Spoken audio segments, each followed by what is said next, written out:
शत्रुबोध का हमेशा यह मतलब नहीं होता कि आप एनिमी से लड़ रहे हैं। अब मैं आपको 4 एग्जाम्पल देता हूं। क्या 1940 में नेटफ्लिक्स था? नहीं था ना। ओटीटी था? नहीं था। फिर भी जिसको आज भी हम महात्मा कहते हैं वो 16 साल की बच्चियों के साथ सो रहा था। क्या किसी सुप्रीम कोर्ट या प्राइम मिनिस्टर और प्रेसिडेंट में ये हिम्मत है जो मैंने कहा वो कह दें? अभी भी नोटों पे उनकी फोटो छपती है। ये है शत्रुबोध। आप हर किसी को कहते हैं कि गलती उनकी है कि उन्होंने मेन स्ट्रीम किया, एंटी हिंदुइज्म मेन स्ट्रीम किया।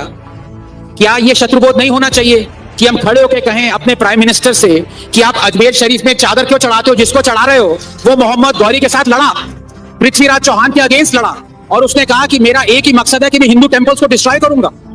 क्या यह शत्रुबोध नहीं है कि हम प्राइम मिनिस्टर मोदी से कहें आप क्यों चादर चढ़ा रहे हो? वहां पे क्या मैसेज जा रहा है? आप कहते हैं कि आप ये अश्लील गाने, एंटी हिंदू गाने लिख रहे हैं। क्या यह शत्रुबोध नहीं होगा कि हम प्राइम मिनिस्टर मोदी से कहें कि आप खुसरो को यूलोजाइज क्यों कर रहे हो, जिसका सबसे डेवास्टेटिंग सॉन्ग है छाप तिलक सब छीनी, फोर्स कन्वर्जन सॉन्ग, उसको आप मालाएं चढ़ा रहे हो। आप सेंट जेवियर, जिसने आर्किटेक्ट ऑफ गोवा इंक्विजिशन था, आर्किटेक्ट था, सोचा उसने वो, जिसने कहा कि it gives me great joy to see Hindu idols destroyed, demolished, आप उसके बर्थडे पे विश कर रहे हो सेंट जेवियर्स को।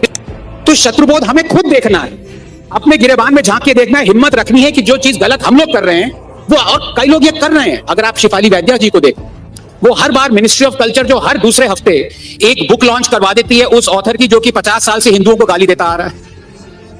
This has to happen. कितनी देर तक आप औरों को कोसते रहेंगे और अपने गिरेबान में नहीं झांकेंगे?